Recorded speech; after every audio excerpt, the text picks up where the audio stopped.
Brigitte Rivière, même dans le département 46, elle n'est pas très connue, mais elle vit dans l'ombre de un grand monsieur Aurélien Pradier, et de temps en temps, elle sort. Elle est quand même conseillère régionale grâce à cette promiscuité, et elle est sa remplaçante à l'Assemblée nationale. Donc, Madame Rivière est sortie de sa réserve pour défendre Aurélien Pradier qui est suspecté d'homophobie. Oh, voyons. Mais non, après, c'est surtout une honte pour les singes. Sa défense qui ne m'a pas convaincu. J'ai réalisé une petite vidéo, c'est là que Madame Rivière, qui sait que je suis un électeur qui ne vote pas, sûrement, elle sait que je suis un électeur, mais elle doit savoir aussi que je ne vote pas, note 73,42%, c'est le score d'Aurélien Pradier aux élections législatives à mon que, comme vous dites, une honte, oui, c'est une honte qui lui a obtenu 73,42%, mais moi je conteste ce chiffre, donc je lui répondais tout simplement à Madame Rivière, quelque part, certains pourraient dire, mais on a raison tous les deux.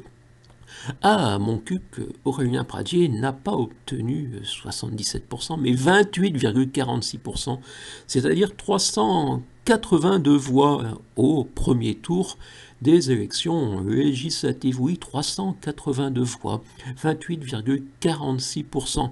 Et au deuxième tour, où il n'y avait plus qu'une seule concurrente, c'est-à-dire une concurrente d'extrême droite, on peut dire, non, d'extrême gauche, on peut dire que c'était un peu l'extrême droite comme l'extrême gauche, puisque M. Pradier me semble de plus en plus un prétendu candidat de droite républicaine pour masquer un candidat qui serait peut-être à la droite de Marine Le Pen, d'après son comportement. Si, pas simplement sa dernière sortie sur les singes. Donc au deuxième tour, effectivement, il a obtenu 37% des inscrits et ça fait 73% des exprimés. Il faut dire, en face, il n'y avait que Madame Elsa Boujard, qui est d'extrême gauche, des insoumis. Oui, quand on parvient à contrôler un peu les candidats, on arrive à ce genre de résultats. Et au premier tour, je pourrais même dire que M. Pradier, s'il y avait eu des candidats citoyens, c'est-à-dire si les élections étaient libres, c'est-à-dire pas simplement avec des nuances LR, NUP, divers gauche, on s'aperçoit que finalement, au deuxième tour, M. Pradier a récupéré les électeurs de divers gauche, ce qui est un peu normal, plus ceux de RN, on peut dire oui, pour arriver à 500 voix, 382 plus 114, non, ça suffisait, car on sait que la suppléante de M. Rémy Blanco et Mme Maryse Maury, on peut dire qui est la cousine de Monsieur le maire de Montcuq-en-Cubé, qui est un grand proche de Monsieur Pradier. On les voit même parfois enlacés, si. Parfois, Monsieur Pradier et Monsieur le maire à la barde, qu'on appelle parfois Barbe, sont un peu, on pourrait dire, enlacés, ceux qui répondent à la suspicion d'homophobie pour Monsieur Pradier. Donc on peut dire que d'une certaine manière, en lisant les chiffres, aussi bien Madame Rivière que ce vieux internause ont raison. Mais pour l'un, c'est 28% et pour l'autre, c'est 73%. Donc on fait dire un peu ce que l'on veut aux chiffres, mais pour moi la véritable réalité c'est quand même le chiffre des inscrits au premier tour. Voilà, et on peut rapprocher même les 500 voix de M.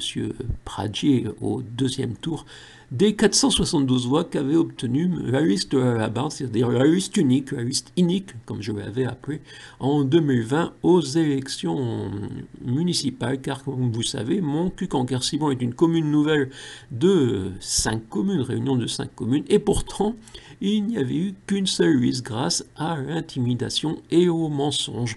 C'est peut-être la marque de fabrique de ces gens-là, l'intimidation et le mensonge, et c'est comme ça que l'on parvient à être élu. Là, je parle de monsieur Labarde, je l'ai déjà bien développé, où j'avais même été accusé de propos injurieux, oui, en conseil municipal, mais monsieur le préfet avait considéré que cela ne le concerne pas, et même monsieur Pradier qui m'avait répondu vos affaires locales ne me concernent rien. Oui, voilà, maintenant c'est quelqu'un qui se dit très proche de ses les électeurs, mais peut-être que seulement ceux qui votent pour lui, qui se prétendent même eux,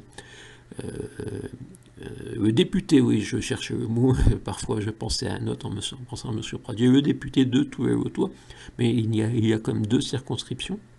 Je pense que Mme Tiegna a au moins autant de légitimité que M. Pradier. Et donc il pourrait se retenir de se prétendre le député de l'ensemble des Lotois quand il y a 2 circonscriptions. Mais aujourd'hui, je tenais à réagir sur Madame Rivière, donc qui s'exprime très rarement et qui sera peut-être un peu plus connue grâce à ma réponse. On peut mettre en valeur son super tweet. 73,42%, c'est le score d'Aurélien Pradier aux élections législatives à Montcuq. Comme vous dites, une honte. Et on peut se demander si elle a oublié une honte pour les singes. Non, je ne sais pas, puisqu'elle mettait 3 smileys qui se moquent. Je ne sais pas, il faut se méfier quand on met une honte, et que ce que je notais, c'était une honte pour les singes. Donc on se demande si elle peut considérer, mais non, on irait trop loin en pensant des choses qui ne sont pas véritablement écrites, mais qui pourraient naître de cerveaux comme le nôtre. Comme certains ont dit que nos cerveaux, il faudrait... Non, je ne sais pas ce qu'ils ont dit sur nous. Bref, ici Montcuq en Quercy Blanc, ou comme vous le savez, Madame Rivière, c'est que Montcuq TV, c'est ternoise.